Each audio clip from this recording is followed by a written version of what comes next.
देखो राम जी ने जो काम अधूरा छोड़ा वो भगवान कृष्ण ने पूरा कैसे किया समझना। अच्छा भाई, हनुमान जी बोले अब हम हार गए, हमें आज्ञा दो अर्जुन जी। अर्जुन देने ही वाले थे आज्ञा, कृष्ण भगवान बोले रोको रोको रोको, अभी नहीं, जब काम आएगा तब इनको आज्ञा दे। इधर धीरे धीरे महाभारत के युद्ध का समय आ गया, तैयारी होने लगी, सेनाएं नहीं मान रही हैं। भगवान कृष्ण संधि प्रस्ताव लेकर के भी गए, लेकिन दुर्योधन नहीं माने। भगवान समझ गए अब युद्ध होगा, तो अर्जुन से कहा अर्जुन जी अब युद्ध के बिना काम नहीं चलना है, अब हनुमान जी को बुलाओ।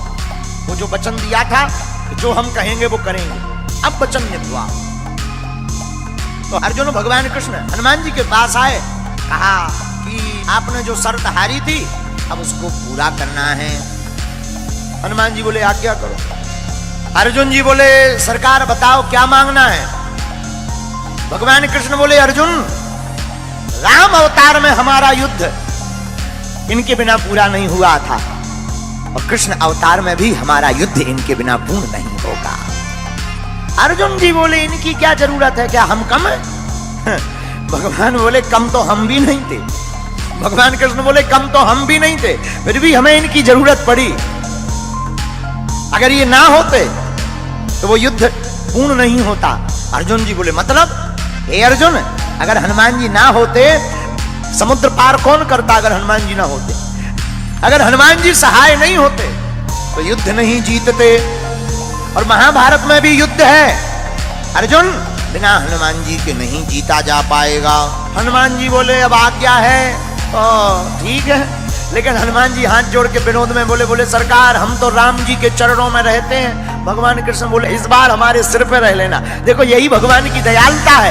राम अवतार में जो राम जी के चरणों में हनुमान जी थे, पर यही कृष्ण अवतार में उल्टा हो रहा। कृष्ण अवतार में हनुमान जी कृष्ण भगवान के ऊपर ध्वज के ऊपर विराजमान है। अच्छा बोले महाराज और तो सब ठीक है, एक बात और। बोले क्या? हमारी एक आदत है। क्या? बोले युद्ध के बीच बीच में सत्संग सुनने की आदत है। अर्जुन जी बोले जय हो। हनुमान जी बोले क्यों? बोले अगर सत्संग ही होना होता तो युद्ध होता, वहां तुम्हें कोई प्रवचन सुनाएगा कि लड़ेगा? हनुमान जी बोले देखो हमारे राम जी तो बहुत अच्छे थे, धर्म रथ का वर्णन करते थे युद्ध में भी। बोले हमको बीच बीच में सत्संग सुनने की आदत है। अर्जुन जी बोले अब आप ही निपटो, ये सत्संग मांग रहा है ये महाभारत में। तो भगवान कृष्ण बोले कोई बात नहीं, आप हाँ बोलो, हम आपको सत्संग भी सुनाएंगे। अब हनुमान जी आए महाभारत में, रथ के ऊपर एक ध्वज लगाया, ध्वज के ऊपर हनुमान जी को स्थान दिया, इसलिए उस रथ का नाम ही कपिध्वज पड़ गया। और हनुमान जी विराजमान भय ध्वज पर।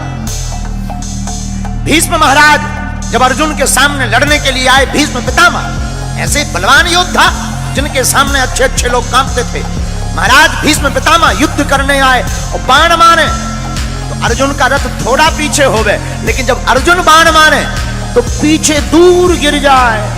अर्जुन जी हंसकर बोले भगवान कृष्ण से नीचे देखो, नीचे अपना इतना जा रहा, उनका के देखो कितना पीछे जा रहा, नीचे देखो नीचे।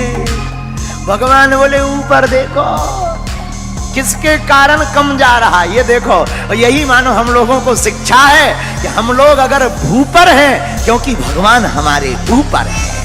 मानो भगवान कृष्ण कहना चाहते हो कि कोई भी काम बढ़िया हो जाए तो ये मत देखना कि तुम्हारा पुरुषार्थ है, तुम्हारे जो ऊपर है खेल तो उनका होता है। अर्जुन जी मुस्कुराए, हनुमान जी भी मुस्कुराए, और भगवान ने गीता सुनाई तो अर्जुन को है। हमारा ऐसा मानना है तो अर्जुन के मोह का बहाना था, पर गीता तो हनुमान जी को सुनाना था।